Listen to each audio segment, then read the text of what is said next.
शंख भवन में श्रीमय मिश्र को विजु जनता दल बड़ बड़ नेता द्वारा दुर्व्यवहार एवं अशालीन मंतव्य अश्राव्य भाषा गाड़ीगुलज कर खबर वर्तमान श्रीमय मिश्र को एकपाखिया कर देछि। एवं तांकर जो कथा जे जुगे जुगे जो माने नारी मानू असम्मान करछंती निर्यातना करछंती से महिषासुर हुंतु रावण हुंतु कंस हुंतु वर्तमान विजु जनता दल हो ए समस्ते तांकर फल पाइछंती जोठी के आपण माने पढ़िछंती एवं वर्तमान देखुछंती एवं पुराण इतिहास को नहीं से देखिछंती श्रीमय मिश्र जे प्रतिदिन तार उदाहरण मध्य आज आमे देखुछु। सेपटे महिला सम्मान मध्य आशा करिछंती तांकर प्रतिद्वंदी मनमोहन राउतराय एवं ठीक समय रे घिओ ढाली निआरे मनमोहन सामल जे विजु जनता दल केही रहिबे नहीं ए खाता शून्य हो पटा पाउती आ मिलिबो नाही। ठीक समय रे मध्य मनमोहन सामल एभली टिप्पणी देकी पूरा विजु जनता दल चरित्र उपरे विजु जनता दल तार जो व्यक्तित्व अच्छी तार नेतांकर व्यक्तित्व अच्छी ये पूरा पानी कर दी। सेपटे भुवनेश्वर भद्रक जगतसिंहपुर बालेश्वर एवं संबलपुर खोर्धा पुरी ए जो चली गोष्ठी कंदल विशेष करके हिंजिलीर गोष्ठी कंदल नवीन बाबू को द्वारे पकई ए विषय जानापी आज जानतु तेरे चाबाण मु विपिन दास नमस्कार।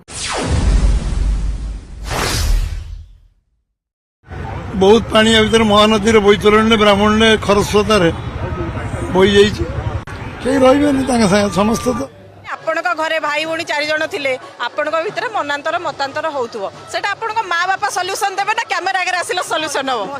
जुगे जुगे काले काले इतिहास कहिछि पुराण कहिछि महिला को ऊपर यदि वास्तविक किछि असुविधा केबे हेछि भगवान ता जवाब दैछन। आमे महिला को बहुत सम्मान दउछु। मु भाबुछि महिला भी परस्पर को सम्मान दबाटा शिक्षा दरकार। खाली महिला को आमे सम्मान दबु महिला हमको देबेनी सेटा ठीक नुह। प्रिय दर्शक बंधु ये 2-3 दिन धरिकी गोटे विजु जनता दल हलचल होमें आपको कहलु आप भिडटा देखिले कौन कहते श्रीमयी मिश्र ताको रिपीट करने को चाहूँ जे महिला मानू जी जिते बड़े असम्मान कर इतिहास हो पुराण हो वर्तमान जुगरे हो सी तार दंड पाई काउंटर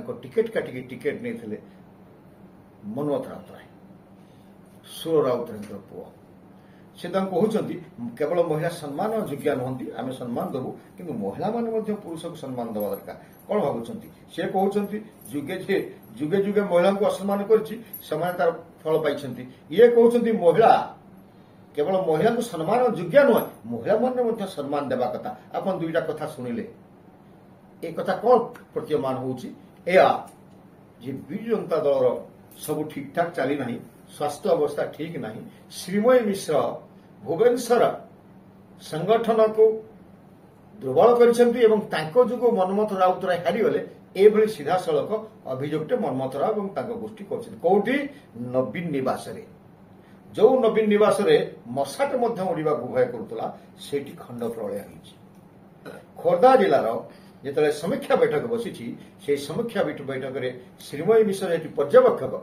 से उपस्थित अच्छा मनमोहन राउतराय समर्थक सह जदियो जो बेगुनिया विधायक प्रदीप साहू से कड़े एकदम अशालीन भाषा रखी जोटा महिला मान कह जाए से गोटे अशालीन वक्तव्य रखिंट जदियो से बेगुनिया विधायक को रोकी जो अन्य नेता माने से मानी ना एकदम रोष होकर श्रीमय मिश्र को अपमानित कर विभूति बलवंत राय विधायक एवं पूर्वतन विधायक राजेंद्र साहू जिते चेष्टा कले चुप कर पारे नहीं से जो गोष्ठीवाद अत्यंत तीव्र होती पराजय सबू दायी कर श्रीमयी मिश्र को से गोटेटा आउ दुटी आप पछक पलैबे जो अमरेश जेना और विरंची महासुपकार एमाने भुवनेश्वर टाक पूरा लगे निया लगे संपूर्ण हुतु हुतु होगी निया जलुची जो अवश्य ये जो झगड़ा झांटी के विश्वफा धरिकी नवीन बाबू जो कथा कथा के सस्पेंड कर देते बहिष्कार कर देते साहस पाई ना 4 जन नेता को कारण दर्शाओ नोटिस ଧୀରେ ସୁସ୍ଥ କରୁଛନ୍ତି। ସେମାନେ ହେଉଛନ୍ତି ଅମରେଶ ଜେନା, ବିରଞ୍ଚି ମହାସୋପକାର, ବିବେକ ସ୍ୱାଇଁ ଏବଂ ରାଜେଶ ପାତ୍ର, 2 ଜଣ କର୍ପୋରେଟର, ଆଉ ଜଣେ ହଉଛି ଛାତ୍ର ଜନତାର ଜିଲ୍ଲା ସଭାପତି, ଆଉ ଜଣେ ହଉଛି ଛାତ୍ର ଜନତାର ରାଜ୍ୟ ସମ୍ପାଦକ।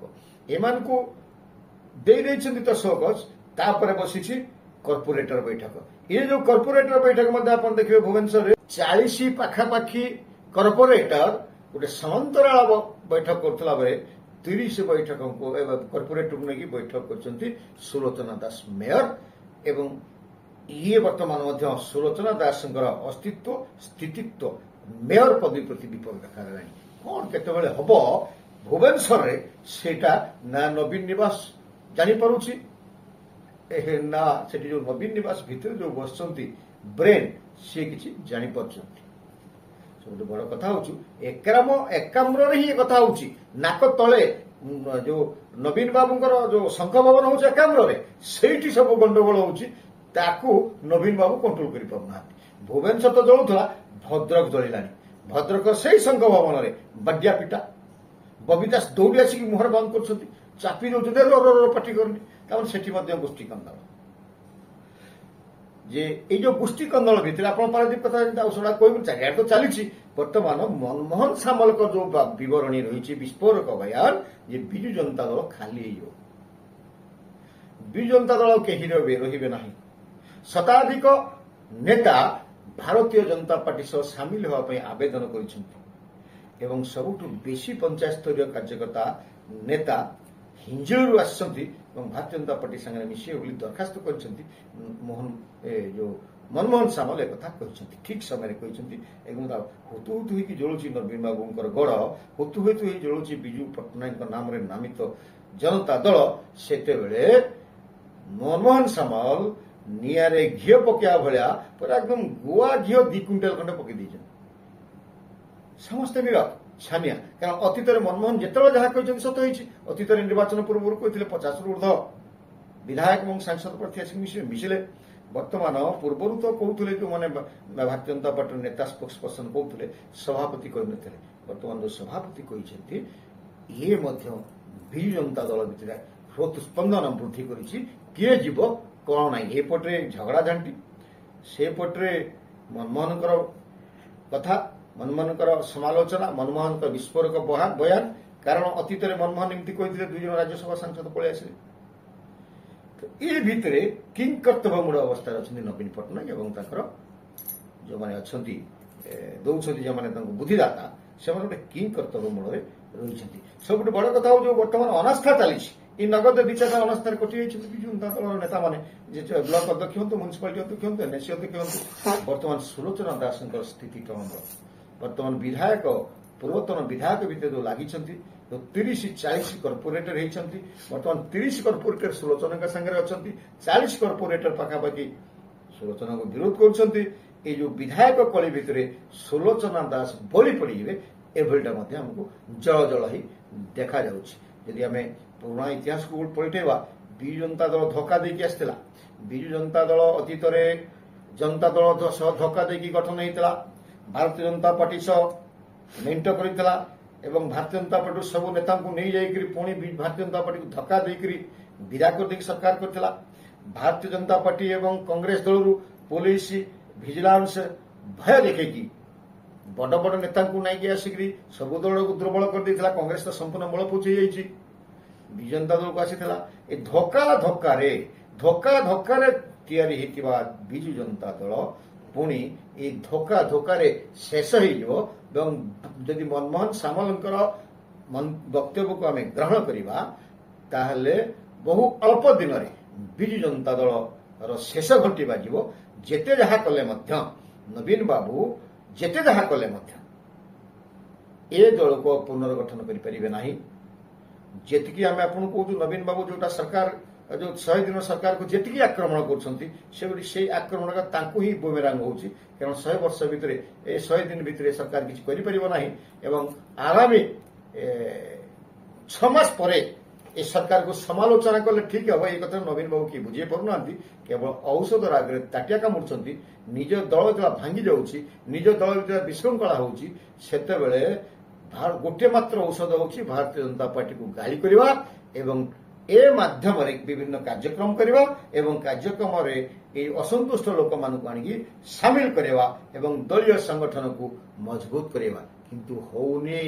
କାରଣ ଭୁବନେଶ୍ୱର ଯୋଉ ଆପଣ ତାଙ୍କର ପଥ ଯୋଉ ଆପଣ ଦେଖିଲେ ଅକ୍ଟୋବର 2 ଦିନ ଯେତିକି ଲୋକ ହବା କଥା, ଯେତିକି ସାଂଗଠନିକ ଲୋକ ଆସିବା କଥା ଆସିନାହାନ୍ତି ପଥ ପ୍ରାନ୍ତ ସଭାରେ, ପଦଯାତ୍ରାରେ ସାମିଲ ହେଇନାହାନ୍ତି। ସେଇ ପଦଯାତ୍ରାରେ ମଧ୍ୟ ଜଳ ଜଳ ହୋଇ ଦେଖାଉଥିଲା।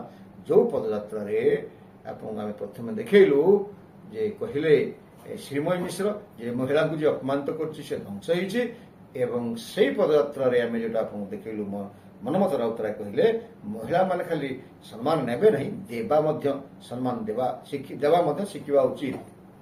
ତ ଏଇସବୁ ବାର୍ତ୍ତା ଯୋଉଟା ଦର୍ଶାଉଛି ଯେ ବିଜୁ ଜନତା ଦଳର ଅବକ୍ଷୟ ଅବସମ୍ଭାବୀ, ବିଜୁ ଜନତା ଦଳର ଯୋଉ ବାୟୁସ୍ଫୋଟ ମାରୁଛନ୍ତି ନେତାମାନେ এই ଶୁଖିଲା ବାୟୁସ୍ଫୋଟ ଭିତରେ ପୁରା ଖାଲି ହେଇଗଲାଣି।